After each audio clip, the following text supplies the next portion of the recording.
അടക്ക ശുശ്രൂഷയിൽ പങ്കെടുക്കാത്തവരായി ആരും തന്നെ കാണില്ല. മരിച്ച വ്യക്തിയെപ്പറ്റി പറയാൻ ഒത്തിരി ഒത്തിരി കാര്യങ്ങൾ എല്ലാവർക്കും ഉണ്ടാകും.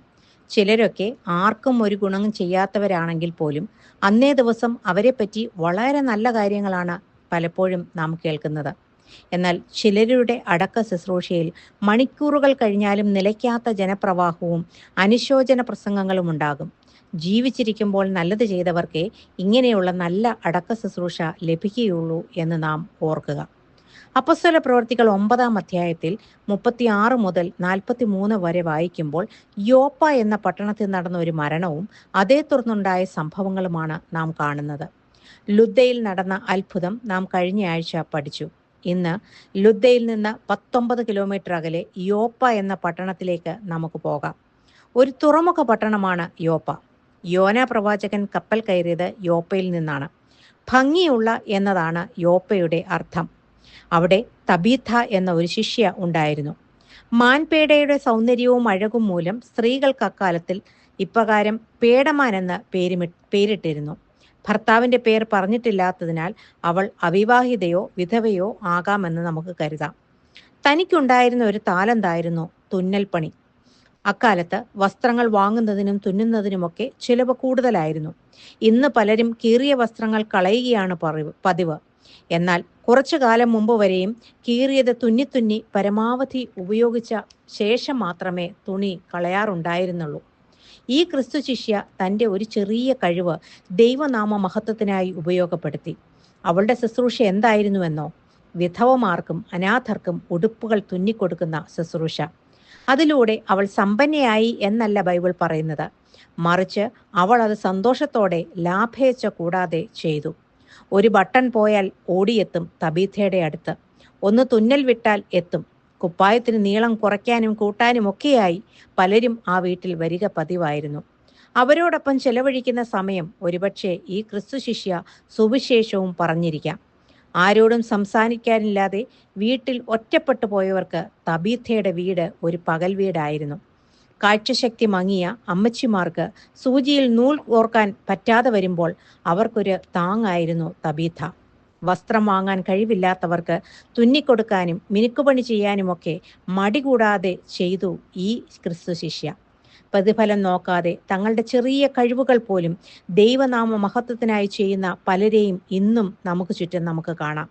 ഒരു ഭക്ഷണപ്പൊതി വിശന്നിരിക്കുന്നവർക്ക് കൊടുക്കുന്ന സാധാരണ വീട്ടമ്മമാരുണ്ട്. പണ്ട് ചോറ് വെക്കാൻ അരിയിടുമ്പോൾ ഒരു പിടി അരി മാറ്റിവെക്കുന്ന പതിവ് നമ്മുടെ അമ്മമാർക്കുണ്ടായിരുന്നു.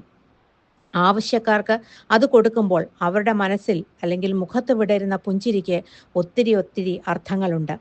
നമുക്കുള്ള ചെറിയ കാര്യങ്ങളിൽ നാം വിശ്വസ്തരാണോ? വലിയ സ്റ്റേജുകളിൽ നിന്ന് പ്രസംഗിക്കുന്നത് മാത്രമല്ല ശുശ്രൂഷ. ഇതുപോലെയുള്ള ചെറിയ കാര്യത്തിലും ശുശ്രൂഷ ഒളിഞ്ഞുകിടപ്പുണ്ട്. ആരാലും ശ്രദ്ധിപ്പിക്കപ്പെടാൻ കഴിയാത്ത ഒരു സൂചിയും നൂലും ഉപയോഗിച്ച് ചെയ്ത ശുശ്രൂഷ അനേക വിധവമാർക്ക് ജീവിതത്തിൽ സന്തോഷം പകർന്നു കൊടുത്തു. ആ വീട്ടിൽ ഒരു സോദരി സമാജം തന്നെ ഉണ്ടായിരുന്നു കാണണം. അറ്റുപോയ ബന്ധങ്ങൾ കൂട്ടിത്തുന്നാൻ ഒരു സൂചിക്ക് കഴിഞ്ഞതുപോലെ നമ്മുടെ ജീവിതവും ശുശ്രൂഷയും പലർക്കും ജീവിതത്തിന് നിറം പകരുന്നതാകണം. വലുതൊന്നും ചെയ്യാൻ എനിക്ക് കഴിയുകയില്ല, അതുകൊണ്ട് ഞാൻ ഒന്നും ചെയ്യുന്നില്ല എന്നവൾ ഒരിക്കലും കരുതിയില്ല. തനിക്ക് ചുറ്റും നോക്കി ആവശ്യമുള്ളവരെ കണ്ടെത്തുകയും അർഹതപ്പെട്ടവർക്ക് സഹായം ചെയ്യുകയും ചെയ്യുന്ന ഒരു ഹൃദയം അവൾക്കുണ്ടായിരുന്നു. അവളെപ്പറ്റി ആ ചെറിയ പട്ടണത്തിൽ വളരെ കുറച്ച് ആളുകൾക്ക് മാത്രമേ അറിവുണ്ടായിരുന്നുള്ളൂ. എന്നാലും അവളുടെ പ്രവൃത്തി വലിയത് തന്നെയായിരുന്നു. ആരെങ്കിലും അവളോട് നീ എന്തു ചെയ്യുന്നു എന്ന് ചോദിച്ചാൽ ഒരു തുന്നൽ ജോലി എന്ന് മാത്രം പറയാനേ അവളും ശ്രമിച്ചിരുന്നുള്ളൂ. എന്നാൽ അവസരം കിട്ടും പോലെ എല്ലാവർക്കും, പ്രത്യേകിച്ച് സഹവിശ്വാസികൾക്ക് നന്മ ചെയ്യുന്ന സ്വഭാവം തബീഥയെ പോലെ നാമും ആർജിച്ചെടുക്കണം. ഒരു നാൾ തബീഥ മരിച്ചു. ആ വീട് മണിക്കൂറുകൾക്കകം ഒരു കണ്ണീർ കടലായി മാറി.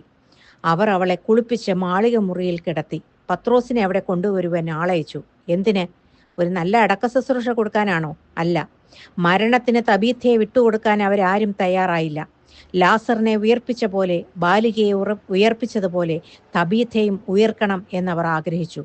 ഒന്ന് കടത്തി ചോദിച്ചോട്ടെ, നമ്മുടെ മരണ ദിവസം നമ്മുടെ പ്രിയപ്പെട്ടവർ അങ്ങനെ ദൈവത്തോട് ചോദിക്കുമോ? നമ്മുടെ മക്കൾ പ്രാർത്ഥിക്കുമോ, എൻ്റെ അമ്മയെ എനിക്ക് തിരികെ താ എന്ന്? സഹോദരങ്ങൾ, ബന്ധുമിത്രാദികൾ, എന്തിനേറെ പറയുന്നു, എൻ്റെ സ്വന്തമെന്ന് കൂടെ കൂടെ പറയുന്ന ഭർത്താവോ ഭാര്യയോ വാശി പിടിച്ച് കരയുമോ, ദൈവമേ എനിക്ക് ഇവളെ അല്ലെങ്കിൽ ഇദ്ദേഹത്തെ വിട്ടുതരാൻ പറ്റില്ല, മടക്കി തരണമേ എന്ന്. തബീഥ തുന്നിയ തുണികൾ നെഞ്ചോടടുപ്പിച്ച് ജനം കരഞ്ഞു. നാം ചെയ്ത ഏത് നന്മയെ ഓർത്താണ് നമ്മുടെ പ്രിയപ്പെട്ടവർ കരയേണ്ടത്? അതിനു മാത്രം നാം ജീവിച്ചിരിക്കുമ്പോൾ എന്തെങ്കിലും സൽപ്രവർത്തികൾ ചെയ്യുന്നവരായിരുന്നുവോ? ഓർക്കുക, ഒരു നാൾ നാം മരിക്കും. അന്ന് ഒന്നും കൊണ്ടുപോകാനില്ല. അടക്ക സമയത്ത് പറയുന്ന കള്ള അനുശോചന വാചകങ്ങൾ ഒന്നും തന്നെ സ്വർഗത്തിലെ പുസ്തകത്തിൽ വന്നിട്ടേയില്ലായിരിക്കും. ആയതിനാൽ സമയം കളയരുത്. യേശുവിൻ്റെ നല്ല മനസ്സ്, നല്ല ഹൃദയം, നല്ല പ്രവൃത്തികൾ നമ്മിലൂടെ പുറത്തു വരട്ടെ. ക്രിസ്തുനാമത്തിൽ ഒരു പാത്രം തണ്ണീർ കൊടുക്കുന്നവന് പോലും സ്വർഗത്തിൽ പ്രതിഫലമുണ്ട്. പത്രോസ് തബീതയ്ക്ക് വേണ്ടി പ്രാർത്ഥിച്ചു. ജീവൻ അവളിലേക്ക് മടങ്ങി വന്നു. കൂടിയിരുന്നവർ സന്തോഷിച്ചു. പിന്നെയും തബീഥയുടെ വേല തുടർന്നു. നമുക്കിതുപോലെ ഒരു രണ്ടാം ചാൻസ് കിട്ടുമോ? അറിയില്ല. എന്നാൽ കിട്ടിയ ഈ ജീവിതത്തിൽ ചെറുതായാലും നന്മ ചെയ്ത് ജീവിക്കാൻ നമുക്ക് കഴിയട്ടെ എന്ന പ്രാർത്ഥനയോടെ ഈ ധ്യാന ചിന്ത ഇവിടെ അവസാനിപ്പിക്കുന്നു.